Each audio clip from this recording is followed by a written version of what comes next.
Welcome to Viveka food channel.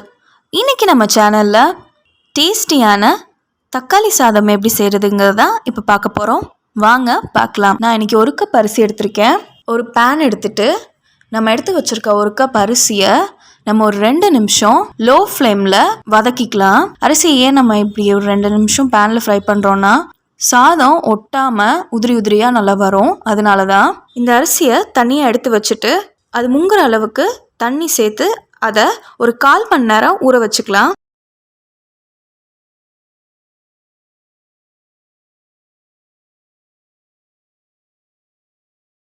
ஒரு cooker எடுத்துட்டு அதில் 2 ஸ்பூன் நெய், 1 ஸ்பூன் எண்ணெய் சேர்த்துக்கிறேன். கூடவே பிரியாணி இலை, 1 ஸ்பூன் சோம்பு, பட்டை, கிராம்பு, அன்னாசி பூ போட்டுக்கிறேன். பட்டை 2 துண்டு, கிராம்பு 4, கூடவே ஒரே ஒரு ஏலக்காவை இடித்து போட்டுக்கிறேன். 1/2 ஸ்பூன் கசகசா சேர்த்துக்கிறேன்.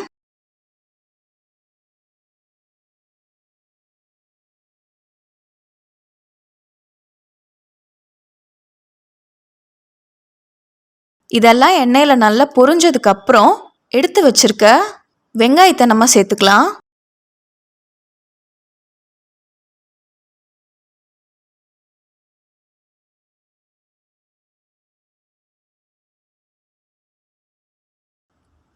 வெங்காயம் நல்லா கோல்டன் ப்ரௌன் கலர் ஆகணும். அது வரைக்கும் நம்ம நல்லா வதக்கிக்கலாம். ஒரு 1/4 ஸ்பூன் உப்பு சேர்த்துக்கலாம். வெங்காயம் சீக்கிரமாக வதங்கிரும்.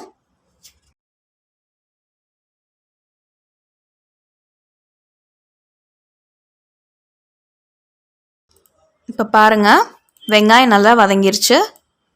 வெங்காயம் நல்லா வதங்கிருச்சுங்க.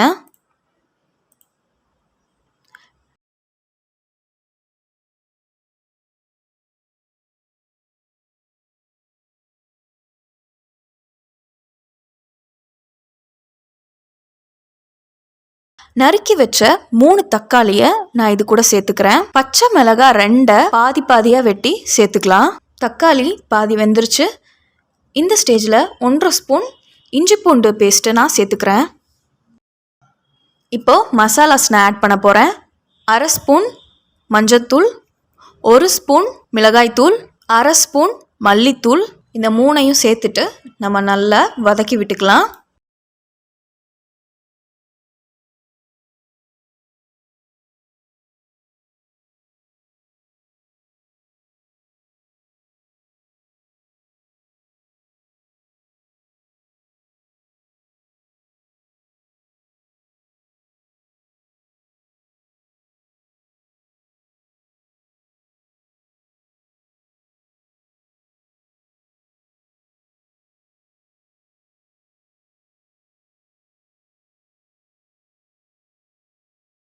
ஒரு கைப்பிடி அளவு புதினா, கொத்தமல்லி, கருவேப்பிலை, இந்த 3ஐயும் நம்ம இது கூட சேர்த்துக்கலாம். சேர்த்துட்டு நல்லா மிக்ஸ் பண்ணிக்கலாம்.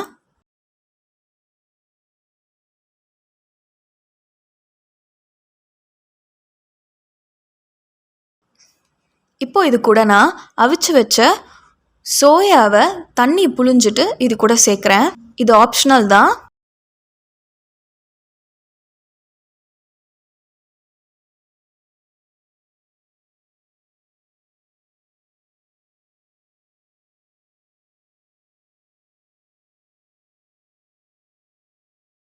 இதை நல்லா கிளறி விட்டுட்டு இப்போ நான் சாதத்துக்கு தேவையான அளவு தண்ணியை சேர்த்துக்க போகிறேன். 1 டம்ளர் சாதத்துக்கு நான் 3 டம்ளர் தண்ணி சேர்க்குறேன். சேர்த்துட்டு தண்ணியை நல்லா கொதிக்க விடலாம். இப்போது நம்ம 2 நிமிஷம் பேனில் வறுத்து வச்சுருந்தோம் இல்லையா, தண்ணி நல்லா கொதிச்சிருச்சு. இப்போது நம்ம வறுத்து ஊற வச்சுருக்கோம்ல அரிசி, அதை இது கூட சேர்த்துக்கலாம். நம்ம 3 விசில் வச்சு எடுக்க போகிறோம். 3 விசில் வச்சு எடுத்தாச்சு. நம்மளோட தக்காளி சாதம் இப்போது தயாராகிடுச்சு. இந்த டிஷ்ஷை ட்ரை பண்ணி பார்த்துட்டு உங்களோட வேல்யூபிள் ஃபீட்பேக்கை எங்களுக்கு சொல்லுங்கள். இந்த மாதிரி ஈஸி அண்ட் ஹெல்த்தியான டிஷ்ஷஸ்க்கு விவேகா ஃபுட் சேனலை சப்ஸ்கிரைப் பண்ணுங்கள். And also follow as in Instagram, Facebook and Twitter as well. Thank you.